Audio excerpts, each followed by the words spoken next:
3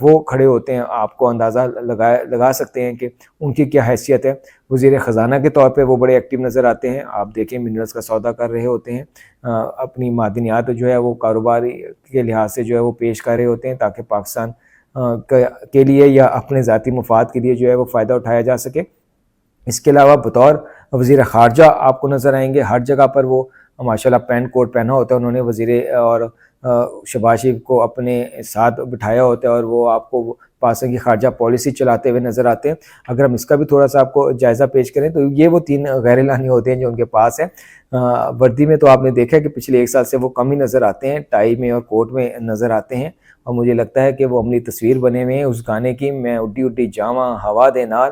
کبھی اس در کبھی اس در، آگے فکر آپ خود مکمل کر لیں۔ ان کو لگتا ہے کہ سفر بڑا اچھا لگتا ہے، اور پین کوٹ میرا خیال ہے انہیں احساس ہو گیا کہ وردی بہت پہن لی ہے، اب ذرا پین کوٹ پہن کے اور پروٹوکول کے بھی پورے مزے لے لیے جائیں۔ پروٹوکول کا تو ویسے بھی ان کا بہت ہے، تو اگر ہم جائزہ لیں 2022 سے اب تک کا، تو انہوں نے سعودی عرب کے متعدد دورے کیے، یو اے کے دورے کیے، اس میں کچھ اقتصادی دورے بھی تھے تاکہ بزنس کمیونٹی کو موبلائز کیا جا سکے۔ امریکہ کے بہت زیادہ دورے جو ہیں وہ اس میں شامل ہیں، یو کے گئے ہیں،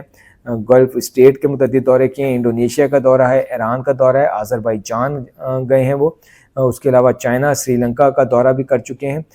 ایران اور سعودی عرب جس سے میں نے آپ کو بتایا، تو متعدد دورے جو ہیں وہ ان کے شامل ہیں۔ اور اس کا بنیادی مقصد تو ایک طرف تو نظر یہی آتا ہے، جس طرح امپریشن دیا تھا کہ میں پاکستان کے معاشی حالات کو بہتر کروں گا، مختلف جگہوں پہ آپ وہ کہتے ہوئے بھی سنے گئے ہیں۔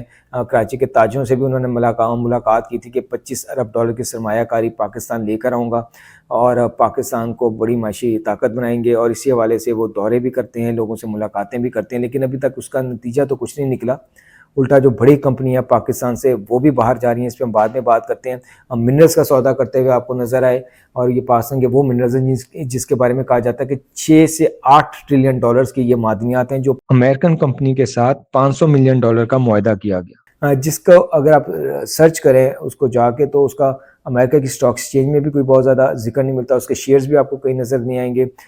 بہت مالی طور پہ مستحکم پارٹی بھی نہیں ہے، لیکن اس کے باوجود بھی اس کے ساتھ جو ہے وہ معاہدہ کر لیا گیا پاکستان کے معدنیات کا۔ اور اگر دوسری جانب یوکرائن سے جو امریکہ سے معاہدہ کیا یوکرائن نے، اگر آپ اس کو دیکھیں تو یوکرائن نے کتنے مالی فوائد جو ہے وہ حاصل کیے ہیں، کتنے اربوں ڈالر کا واجب ادا جو امریکہ کے پیسے تھے وہ معاف کروائے ہیں، اسلحہ امریکہ سے جو حاصل کر رہا ہے، ایک فنڈ بنایا گیا اس حوالے سے، اور اس کی آمدنی کا بڑا حصہ جو ہے وہ یوکرائن پر جو ہے وہ خرچ کیا جائے گا۔ دوسری جانب ہم 500 ارب ڈالر کا جو کہا جائے 500 بلین ڈالرز کا جو ہے وہ معاہدہ ہے، لیکن اس کے بارے میں بھی کسی کو نہیں پتا کہ وہ جو ہے وہ کس کے پاس وہ ہوگا۔ 500 ملین ڈالرز کا جو معاہدہ کیا گیا ہے امریکن کمپنی سے، کہ وہ اس کے شرائط کیا ہیں، پاکستان کو کیا ملے گا، پاکستان کے عوام کو کیا ملے گا، جس صوبے سے وہ منرلز نکالے جا رہے ہیں اس صوبے کے عوام کو کیا ملے گا، کسی کو کچھ نہیں پتا سوائے فیلڈ مارشل کے۔ تو یہ وہ صورتحال ہے جو میں نے آپ کو تذکرہ کیا کہ جو ان کے اثر فرائض ہیں، جس پہ ان کا فوکس ہونا چاہیے تھا اس پہ ان کا فوکس نہیں ہے۔ وہ اپنے سیاسی عزائم کو پورا کرنے کے لیے انہوں نے سیاسی میدان کو جو ہے وہ ہدف بنا رکھا ہے، اور اس پہ جو ہے وہ کامیابیاں سمیٹنا چاہتے ہیں، اپنے جو سیاسی مخالفین ہیں ان کو دیوار کے ساتھ چنوا دینا چاہتے ہیں، دیواروں میں چنوا دینا چاہتے ہیں۔ آپ نے یہ دیکھا کہ پاکستان میں کس طرح جو ہے وہ حقوق کی پامالی کی گئی، جو بھی صورتحال کی گئی آپ کے سارے سامنے ہیں۔ اب ہم آتے ہیں جو بڑی کمپنیاں جو پاکستان سے گئی ہیں، آپ نے دیکھا کہ پچھلے 3 سالوں میں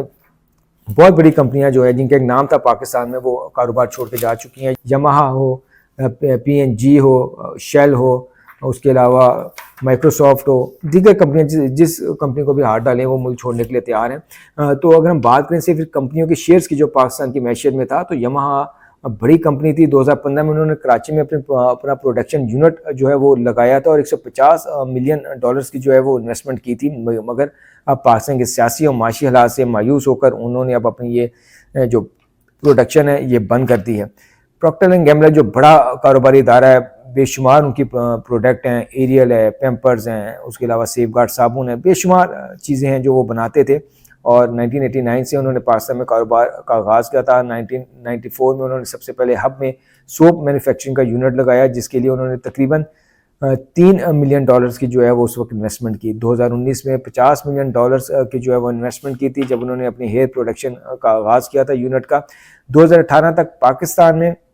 ان کی انویسٹمنٹ تقریباً 6 بلین روپے تک جو ہے وہ پہنچ چکی تھی، مگر اب انہوں نے اس آپریشن ختم کر دیا۔ اس کا بھی وجہ یہی ہے جو بتایا جاتا ہے کہ سیاسی عدم استحکام،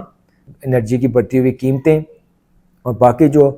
صورتحال ہے، خام مال کی عدم فراہمی اور اس کا مہنگا ہونا بنیادی وجہ ہے۔ اس کے علاوہ اگر ہم بات کرتے ہیں گل احمد کی، انہوں نے اپنا ایکسپورٹ کا سیکشن جو ہے وہ بند کیا ہے۔ یہ وہ سیکشن ہے جس سے سب سے زیادہ جو ہے وہ ریونیو جنریٹ کرتا تھا، 70% جو ہے وہ ان کی ایکسپورٹ پر مشتمل تھا، یہ ان کا یونٹ جس پہ وہ کاروبار کر رہے تھے، لیکن وہ اس کی جو آمدن ہے وہ مسلسل کم ہو رہی تھی اور پچھلے سال 3.15 بلین سے کم ہو کر 64 بلین رہ گئی تھی، جس کے بعد انہوں نے بھی مجبوراً یہ فیصلہ کیا کہ اس یونٹ کو جو ہے وہ بند کر دیا جائے۔ ہو سکتا ہے اس کی کوئی اور بھی وجوہات ہوں، لیکن تاہم ابھی تک یہ چیزیں سامنے آئی ہیں۔ مائکروسافٹ نے پاکستان کے حالات سے مایوس ہو کر اپنا جو آپریشن ہے بند کیا اور اب جو ہے وہ انڈیا میں $3 بلین کی جو ہے وہ سرمایہ کاری کرنے جا رہا ہے۔ آپ نے دیکھا کریم ایک بڑی کمپنی تھی جو لوگوں کو ٹرانسپورٹ کی سہولیات فراہم کرتی تھی، اور تقریباً